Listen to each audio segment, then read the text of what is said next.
Hello friends, it's time for another Good to Know Monday tip. I titled today's video tip, How to Live Like Our Best Selves. The greatest lever you and I can use to leverage the power within us is the pain that comes from inside, not from outside. Knowing that you have failed to live up to your own best standards that you've set for yourself and for your life should be the ultimate pain. When we fail to act in accordance with our own best view of ourselves, if our behaviors are inconsistent with our personal standards, that identity we hold of ourselves, then the chasm between our actions and who we really want to be must become a driving force that makes us want to change and start to live like our best selves. One of the strongest forces in the human personality is the drive to preserve the integrity of our own identity, who we know and think we are.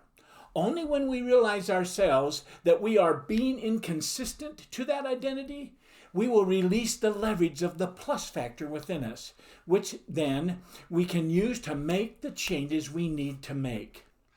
The law of the plus factor only makes its appearance in a person's life in proportion to how well that person is living in harmony with the laws of alignment as they exist in the universe. Complacency breeds stagnation, doesn't it? Only until you're extremely dissatisfied with your current pattern of behavior will you be motivated to make the changes that are necessary to succeed. And those changes are made when we follow the laws of alignment, which, when followed, will bring about the success we want.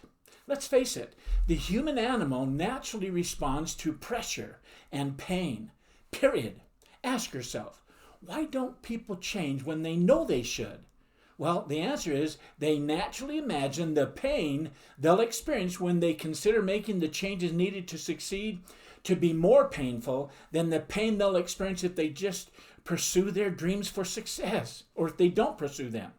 To change ourselves, we must preserve or reverse this way of thinking about pain so that what we experience or even think when we do not change is far more painful, even beyond our threshold of tolerance, than doing what it takes to change. In other words, thinking the idea of changing is far more attractive and pleasurable than the idea of not changing.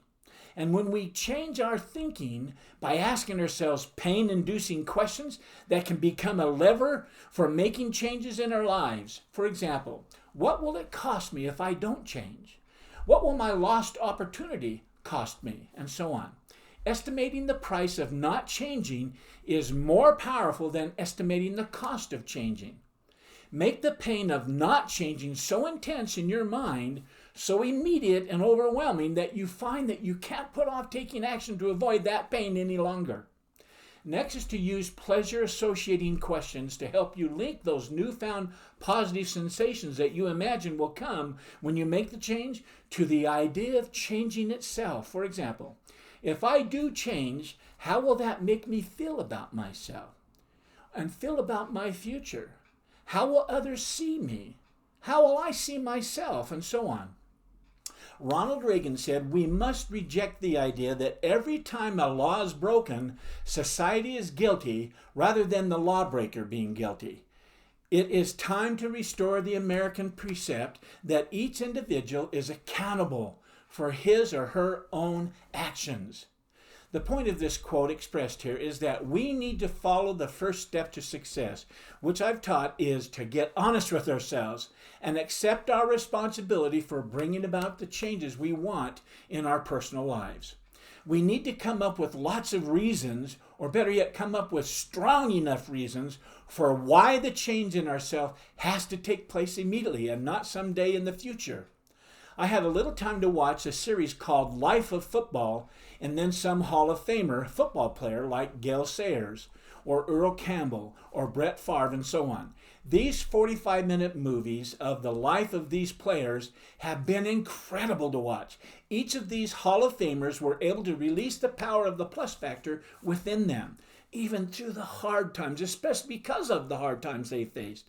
They found how to make the changes they needed so that they could succeed beyond their original dream of who they wanted to become.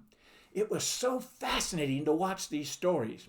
Every story basically said, if we are not driven to make the change now, like Michael Jackson saying, make the change, he sang that song, then we won't really have any leverage to help us move the world and make the change we want to make. In short, they had yet to tap the power of the plus factor that lay within them until they got their thinking right. The key to tapping into this power lay in their desire for wanting to live like their best selves. You hear that story told by them over and over again. That's the common factor in all of them.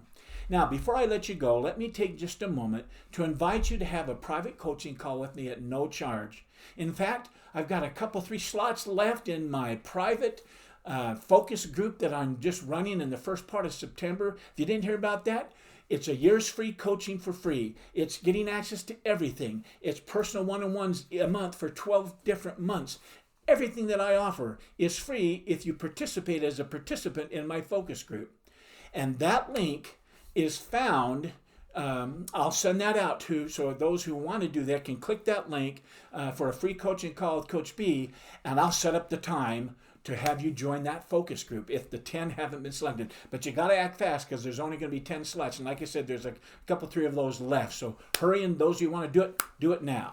Okay, I'm done with the invitation. So until next Monday, when we send out our next Good to Know Monday tip, I want you all to know that I love the success principles that help drive us to our life that we want.